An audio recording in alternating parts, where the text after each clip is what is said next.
Hello, I'm Ichigo. This not my voice, it's text speech. Build explanation. Essence Drain has been consistently a strong and solid skill since its introduction in Talisman League.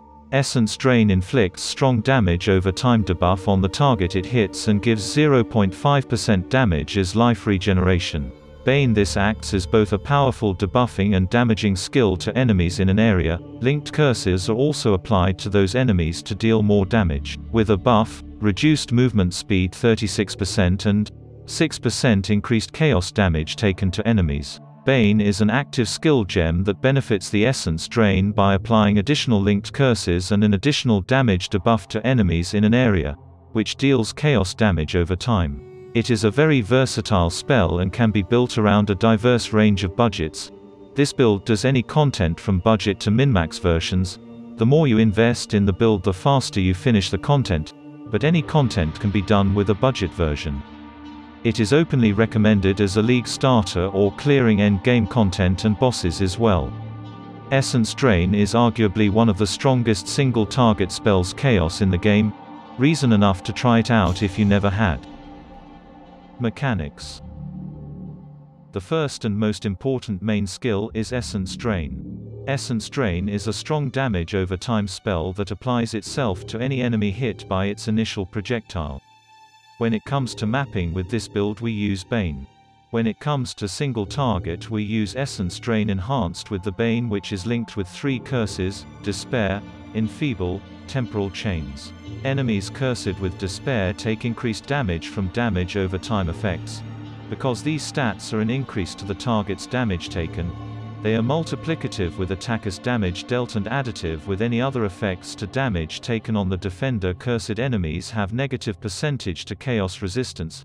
The reduction to chaos resistance granted by this curse, after modifiers, stacks additively with the Occultist's Void Beacon Ascendancy passive. Enemies cursed with Enfeeble have less accuracy and damage. Vile Blight and Vile Righteous Fire gems are useful for more spell damage and more chaos damage by applying hinder to enemies, and with Withering Presence Ascendancy node that applies slow on enemy movement speed by 36% and also applies a stacking 6% increased chaos damage taken debuff. Put all of these multipliers together, and you've got a recipe for some respectable single-target DPS. Profane Bloom, Ascendancy. Our curses can apply to hexproof enemies. Chance for cursed enemies to explode when killed is 40%. Defensively, the Queen of Chaos is no slouch either. Essence Drain provides life regeneration equal to 0.5% of the damage it deals, and when you combine this with the Zealot's Oath Keystone, this build reaches impressive levels of energy shield regeneration. What is even more impressive is the build's tri-curse utility. Enfeeble and Temporal Chains with 80% increased curse effectiveness means that most enemies will be slowed down to a crawl and hit for weak damage. Lastly, the Profane Bloom Ascendancy node ensures your curses can be applied to all enemies. An aspect of the spider provides an additional defensive layer and damage multiplier to make use of the rest of your mana. Utilizing multiple brush with death, medium cluster duel, we get constant life and S on kill, providing a very powerful defensive layer with Vile Reinvigoration notable. Our large cluster duel notable, Misery Everlasting, Unholy Grace, Wicked Paul or Unwaveringly Evil. This 3 notable gives 60% increased chaos damage and 25% increased despair curse effect. Small cluster duel with energy from naught notable, give us plus 100 to maximum energy shield flat. The new tech Panic Divine Life Flask has to be used after Sorrow of the Divine becomes active. It can give up to a flat 2160s healed instantly. Coupled with upgraded Ryslatha Pantheon, the number is 3456s recovered instantly. This is another great layer of defense when Vile Discipline is not ready. This build requires smart positioning in fights and to always have at least one Essence Drain hit on the target to guarantee survivability in all situations. Bane Setup. Bane is an active skill gem that applies a debuff to enemies in an area which deals chaos damage over time. Bane deals 42% more damage and lasts longer per curse linked to it. We will link Bane to Enfeeble, reduces the enemy accuracy and damage. Despair, decreased enemy chaos resistance and increase the damage they take from damage over time effects, temporal chains slow enemies attack and cast speed and action speed, efficacy support gem that grants more damage over time, and increased skill effect duration, last socket empower or enhance or increased area of effect. We still use auras that boost damage over time such as Malevolence and Zealotry. Important note, when you fight Uber Atsiri or normal Atsiri, don't forget to use Flask with immune to curses because she will reflect all curses back on you. Ascendancy. For League starters with Bane. Your first Ascendancy choice should be Profane Bloom. Your curses can apply to hexproof enemies and 40% explosion chance, which helps in clearing speed at the beginning of the leveling from Act 3. It is advised to do your normal lab after you hit level 45 so that you can do it faster. Your second Ascendancy point should be Malediction. Malediction is one of the strongest Ascendancy points in the game, because it provides a ton of curse effectiveness, a couple of defensive and offensive multipliers, and an entire extra curse. Your third Ascendancy choice should be Void Beacon, as it applies -20% to enemy chaos resistance. Your last Ascendancy choice should be Withering Presence, that grants 15% more chaos damage and grants you an additional 60% chaos resistance to potentially cap your chaos resistance as a low-life character. This node also applies Withering Effect. Leveling. In this section of the guide, you can follow along with the optimal leveling path for this build. However, there are two important considerations that need to be made. Don't level Pain Attunement or Arcane Vision until you are ready to equip Chevron's Wrappings and go low life, and don't level Zealot's Oath until you've reached a point where you are relying more on Energy Shield than life to survive encounters. And here is a list of some useful leveling uniques. Gem Setup for Lowlife. Essence Drain benefits the most from gem level, and here we're going to link it with gems that gives us maximum single target DPS. Essence Drain, Efficacy, Controlled Destruction, Void Manipulation, Swift Affliction, Empower. You can replace Controlled Destruction, Void Manipulation, and Swift Affliction with the Awakened version for a more powerful outcome in terms of regen and damage. Bane, Despair, Enfeeble, Temporal Chains, Efficacy, Empower or Enhance or Increased Area of Effect. Flame Dash, Arcane Surge level 7 in 2 linked together. Spell Totem, Wither.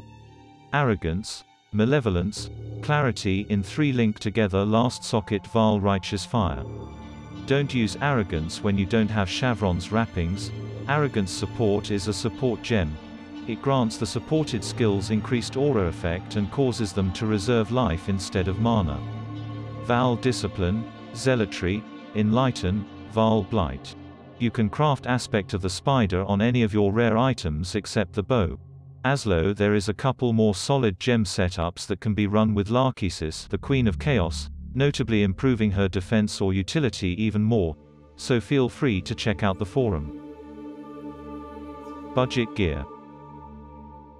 And now for the exciting part, gearing. One of the many beauties of the Queen of Chaos is she can be built on almost any budget, so if you're just starting out, you maybe find it helpful to start the build entirely differently. First of all, you'll want to focus on increasing your maximum life as much as possible. Focus on passive nodes that increase life as well as damage and utility passives as you level up. Endgame gear. Once you've accumulated a little more currency, it's time to look towards min-maxing your very own Queen of Chaos. To do this, you'll need the following pieces of gear.